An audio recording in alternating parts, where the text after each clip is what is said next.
Hello, and welcome back to another episode of You First. That's right. It's all things you. Self-care, mental well-being, personal empowerment, and development.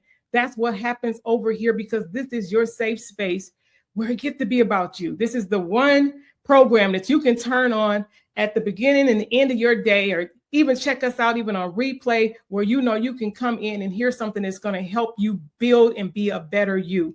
I'm excited because we had to have her back. We had to keep her tuned in and locked in.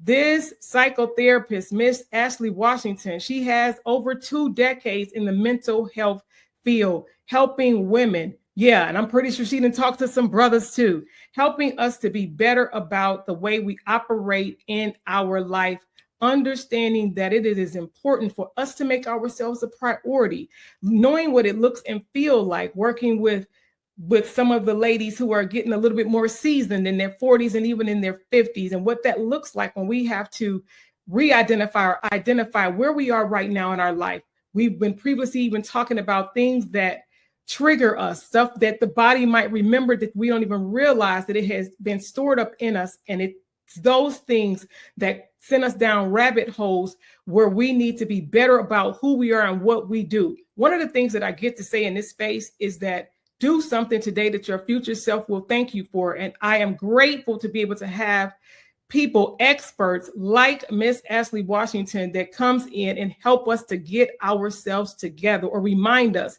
that you are amazing and you are here for a reason and for a purpose, so that we need to be walking out our lives and our destinies as so. So without further ado, I want you to help me welcome Miss Ashlee back to the platform. Welcome back, Ashlee. Hi, thanks for having me again. Yes, I love the conversation that we've been having, and I want to go more into when we think about over functioning, whether you are a lay person, a mom, right, or even a person that's in C-suite. We know in the previous episode, so make sure you're checking out that part 1. We already know what that looks like to have multiple degrees, so many degrees, and half of them you're not even using. They got dust on them. But what that looks like, because you're an overachiever, in some way, something happened along the way where you felt that you needed those things to be more, to do more, to have more. But now time has passed and you're looking now saying, now what? What am I going to do besides pay off student loans, right? And so I want to go into that over functioning. Talk to us about that. How do people even know that they're doing it? So the first thing is I do with my clients is so simple. I was like, let me see your calendar. What do you do? And then they're like, oh, it's in my, I'm like, oh, okay, that's cool. So I print out a sheet of paper. It's like old school appointment. It's from an old school appointment book that I have scanned on. I need to do something better. But it's in 15-minute increments, right? And I was like, write down I said, so let's write down all the things you have to do this week. And I'm like, work and home. And we're going to put them in these boxes, and we're going to draw little lines, and we're going to shade them in. And then when we get done, they have like maybe 2 or 3 little boxes that aren't shaded in, right? And there's a visual right there of how much stuff and how much you've extended yourself for everyone around you. But I always tell them, if it's something that's really for you, that's taking care of you, leave it blank. And they realize it's not many blanks on there, and it's not much for me that I've done. So I give them a visual cue of I'm doing too much, and not in a good way. I'm being productive. I'm being busy, but I'm not prioritizing myself. I am caught up. My identity is wrapped up in all of the things that I'm for everybody else, but not for me. Whether it is, like you say, mom or wife or sister or daughter or C-suite executive or entrepreneur, it's always caught up in what I'm doing for the outside world, and it's never what you're doing for yourself. And a lot of that comes from, just being told that you got to do more. I want you to be better than the rest. And, I'm be honest, I work with mostly Black women, right? So just not being the quintessential beauty, or being the quintessential academic. People tell you you're not smart, and, or that you worked hard to get, I got straight A's, but I still didn't get the award, right? Or I worked overtime, but I didn't get the promotion. Maybe if I had done just a little bit more, maybe if I did this, their self-worth gets tied back into these accolades, and, it's just a vicious cycle, right? I work hard, I know I'm smart, but then I don't get the promotion or the job or the opportunity for whatever reason. Then I just start internalizing it, and then making it, be who I am, and just tying it back to my worth. And then, it just keeps going and going. It's just a vicious cycle. Wow. Yeah. That about sounds right. That about sums it up for a lot of people. So how do you tell a person if a person needed to start, because you've been known to be called like a truth teller, right? A boundary builder. And when we think about building boundaries, right? Because that's not always easy for people who are people pleasers. That's not always easy for people who feel that, right, like you just said, everything that they do is tied into and connected to someone else. How do you help to kind of break through that with people who they really like, no, this is going to be the thing that's going to take you out of here if you don't change, and change fast? So there are two questions I ask. Some version of these questions, I word it some kind of way, right? The first one is, who are boundaries for? That's the first one. And then the next one, no matter whatever, I call it the ships question, no matter what ship it is, how do you allow this ship to remain in your life if this ship never changes? So, and now what I mean by ships, relationships, situations. Yeah, for sure. Yes. How do you allow it? And once we start asking that question, because they start talking immediately, and I was like, no. Think about it, because it's not a simple question like you think it is.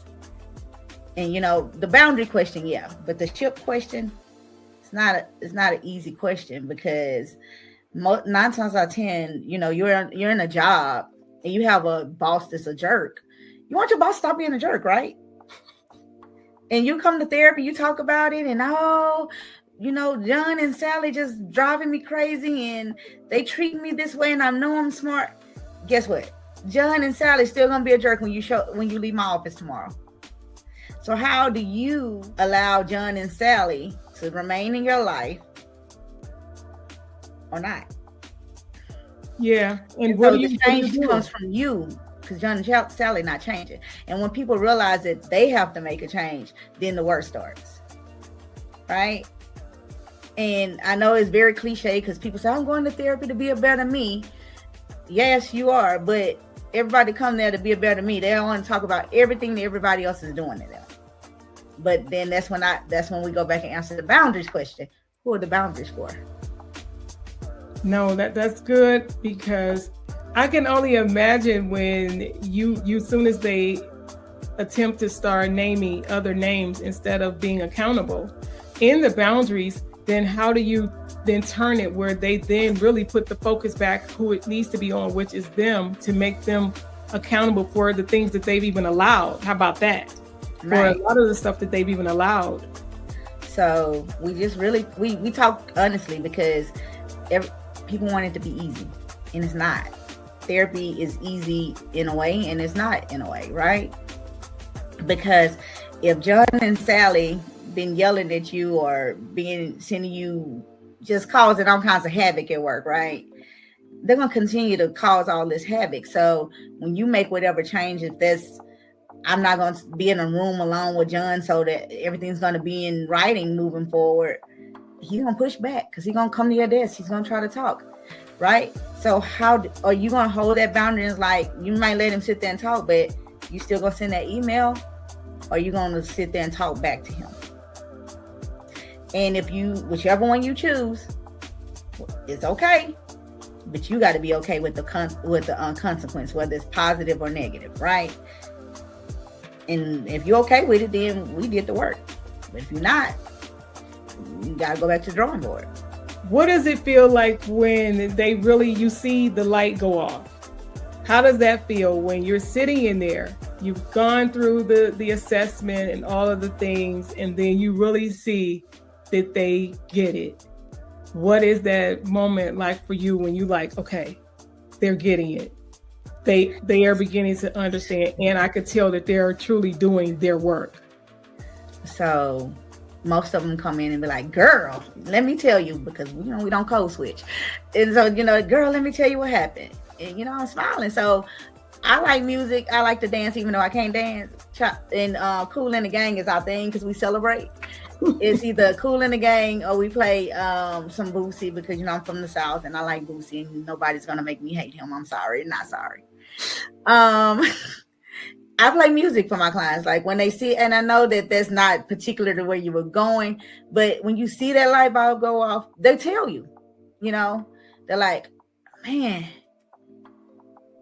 that's all it is, or oh man, guess what I did last week, or oh man, I told my mom no, I'm an adult now, no, and she cussed still, but guess what?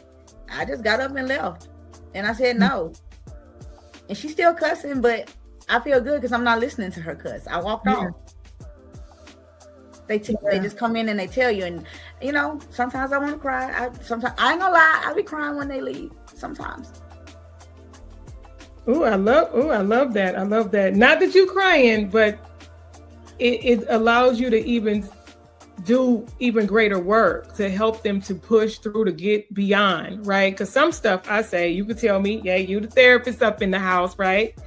Some things I believe, for me personally, is that we may never get over them. So I had to be careful about, you hear people all the time say, get over it, get over it. No, just things that we can do to help move beyond. And there you go. Right.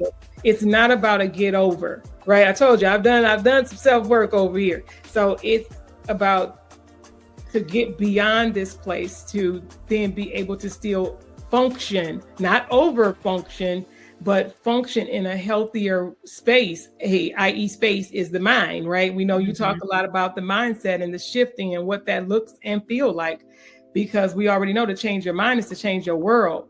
And that's why people are able to be in spaces and places with people, and you're like, but it don't affect you the same way when you move beyond what used to trigger you, or certain things, when you realize that you do have the ultimate control. How is that when you're trying to help people steer back to realizing that they have a part to play in that, and really the strings, they're really the ones operating their own strings? How is that when that other people are really feeling like someone else is controlling them and they have no control? And when you're like, no, you do have all the control. So I want to kind of go back to, last time we were speaking about just EMDR, the type of therapy that I do. So again, we get down to that root feeling, right? And I don't think I said before, but there's really an actual physiological change that happens in your brain when we do that work, right? So we do something that's called bilateral stimulation. And during that time, it almost mimics like dream sleep. It's something that kind of happens when you're sleeping, and now your eyes go back and forth in your head. And that's when our body starts healing and resting, and we're dreaming, and we're getting all of those, that clarity. You kind of wake up and clear, and, you change your mind about something, or you see things in a different light in the morning, right? So during EMDR, we basically kind of force that process to happen in real time. And so once we do that, all of the things you're talking about, and we get to those root feelings for real, and we desensitize the emotional response, the physical response that you were just speaking about. You said it last time, you smell something and it take you back to that moment, or you see a flash of a shirt or something that you didn't even think about, and it's attached to those moments and those memories and those things, right? So we get back and we even realize, oh, when this happened to me, you know, they were popping popcorn, and that's why I don't like popcorn, you know, and we desensitize that, and you don't have that reaction to popcorn. But then you also just realize, oh, this was going on there. Those things aren't bad things. This is my body was protecting me and all of that. And so once you come forward from that, and you're not blaming yourself, and you're not talking negative to yourself, and you're starting to believe positively about yourself, then you find that courage, that strength to hold those boundaries, to put them in place. And then at that point, you also have the strength to be okay with the consequence. Like I said earlier, talking about the consequence, because people don't like the word consequence, right? But they don't realize consequence goes both ways. It's positive and negative, right? So my next action or my boundary is going to get a reaction from somebody, right? And they may and I'm not responsible for their reaction, because their reaction may be positive, it may be negative. So when I set that boundary, I have to be okay with their reaction. So that's how we move forward, is we start fixing that part, you know. I don't want to say fix. I hate that word in therapy, because we're not fixing. We're working through. So we work through those negative thoughts, those negative connotations, and that type of thing. Once we get beyond that and start kind of building that confidence and that strength in that way, then the rest of it is easy. It's just, okay, I'm okay with you being mad at me because I choose me. Exactly. Look, that part. Look, I'll say it for y'all. That part. It's because we really do. I often tell the story of, because I'm a mom of 3, having 2 older children, as well as I still have a school ager. I still have one that's still in high school. And when I was going through my self-discovery journey at a time when it was kind of like, I tell people, by choice or by force. By choice or by force, you are going to have to deal with you. And for me, it was by force that made me, it wasn't where I was like, oh, now I believe this is the time. It was by force, and me having a real hard face up in a hospital, come to Jesus moment, right? I call it my come to Jesus moment. And where I began to do a lot of things to do my work. And my son, because of course, anybody that know me, you know, I'm big. I'm an advocate for self first, right? Making yourself a priority, especially at this stage and age in my life. And my son, he wanted something he wanted, and he was like, "Oh, I forgot. You're self first thing." I said, "Actually, you're correct. Thank you for recognizing that." But of course, he wasn't happy about it. But it's kind of like, without doing a PSA. You really do have to make people understand that you are choosing this, and be okay to lose some people. So what do you say to people who they're like, but I don't want to lose this relationship? I already know when I went through my process, it definitely shook some stuff. It definitely flipped some stuff upside down, because of course, when we've allowed people to cross boundaries, and we've done it to ourselves, I'll say that it's not always other people. It's us not adhering to our own boundaries within ourselves. How do you help people to even deal with that part, with the shakeup? Because it really is a disruptor. You want the Ashlee version or the therapist version? No, give it to us. I think everybody on here, everybody looking and listening, everybody on here is grown. You better give it to them. What they say, TIE is. So the Ashlee version is this relationship worth losing yourself? Right, but the therapist version is, what does this relationship represent to you? And if you lose it, how do you feel like it would affect you in your life? And let's go through and let's talk through it. But I'd want to say, you rather put them before you. That's what I'd rather say, but you know, we can't say that. It is, because there is a cost either way. How about that? There is. There is the cost, right? So it's either on the front end or on the back end. That's and you choose. And again, I'm not there to judge. I'm just there to be a facilitator and I'm really there to be a passenger as you work through it, right? I never give advice. I never judge you right or wrong. You know, in my real life, you and my homegirl, I might be like, nah, that ain't it, sis. But as your therapist, let's look at all sides of the issue. And you decide what works for you and what doesn't work for you.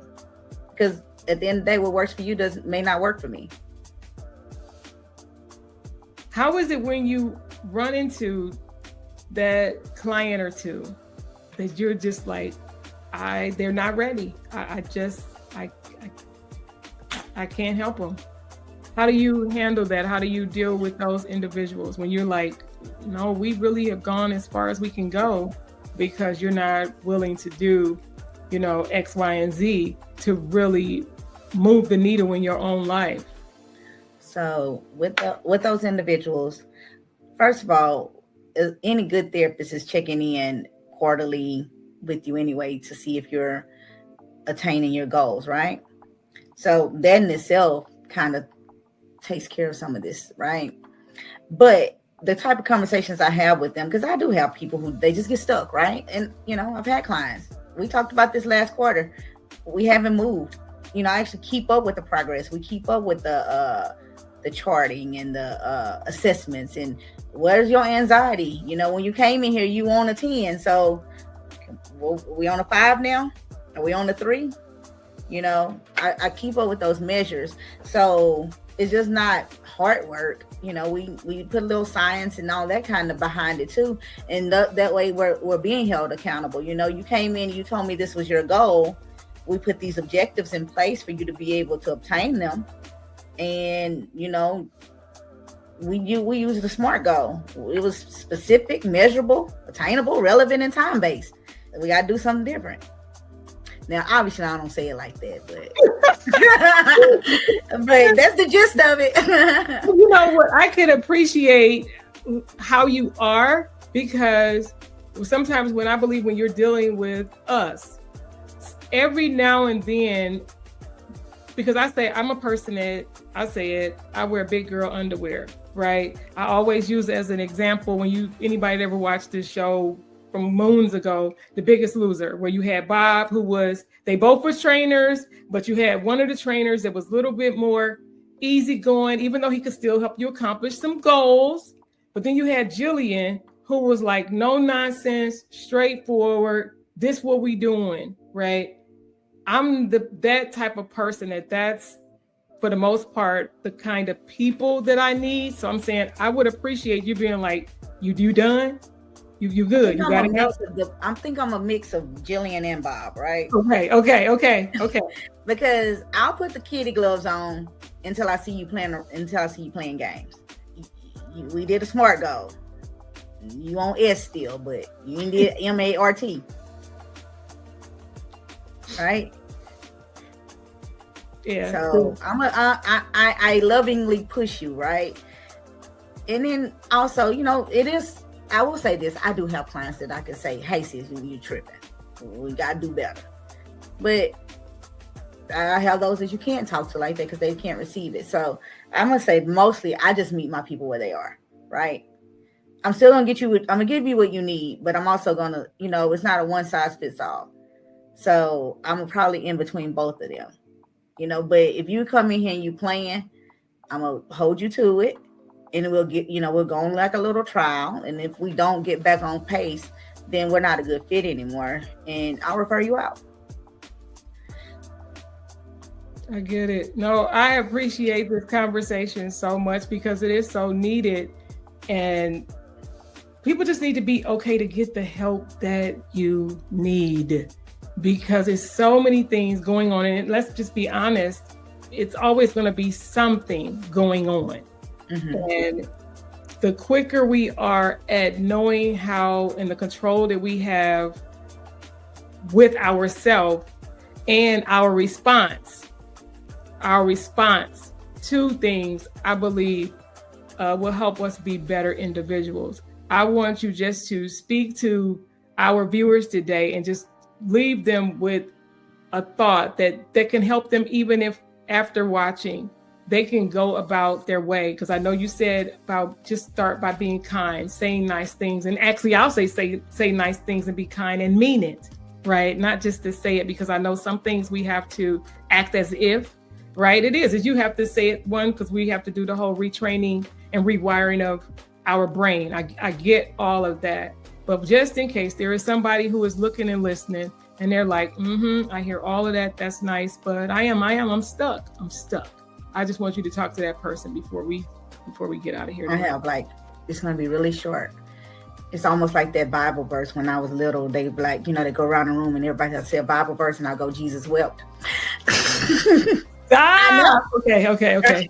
Yeah. And then they look at you and I'll try to see which way they're going to go. If they're going to go with the circle this way or that way, because I want to say Jesus wept, so I'll be done. Okay. So here, in that same vein as Jesus wept, no is a complete sentence.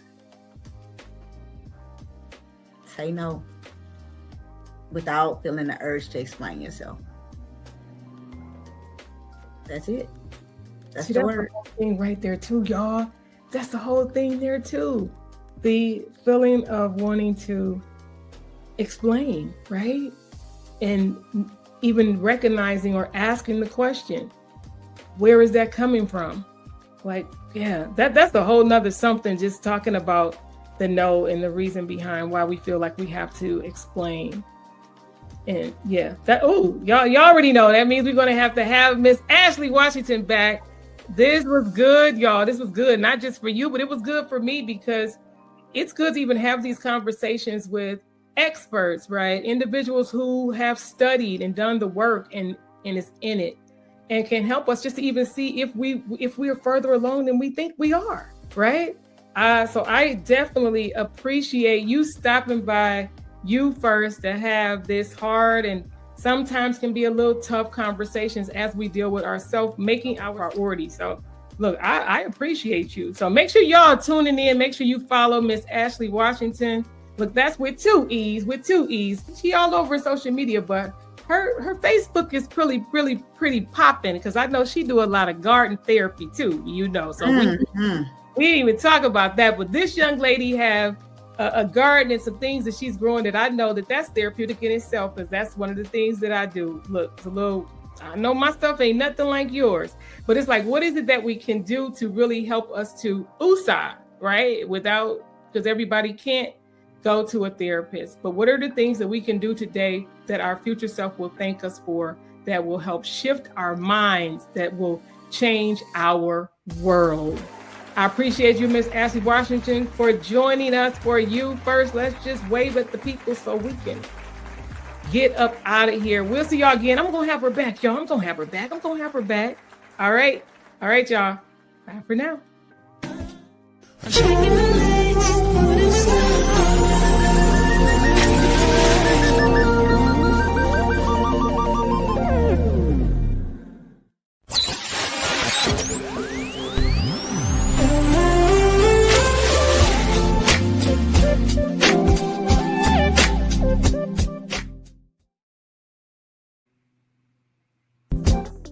This episode is brought to you by Kennedy Media and Entertainment, your premier video productions and digital visibility partner. Working with business owners just like you to be seen, heard, and paid by elevating your brand with high-impact video content, online visibility strategies, and expert social media management. Ready to stand out in your industry, on and off camera? Contact Kennedy Media today, and let's turn your message into a movement. Because visibility isn't optional, it's essential. Contact KennedyMediaLLC.com, KennedyMediaLLC.com, and let's boost your brand's visibility. It's time for you to be seen, heard, and known for your expertise. Contact us today.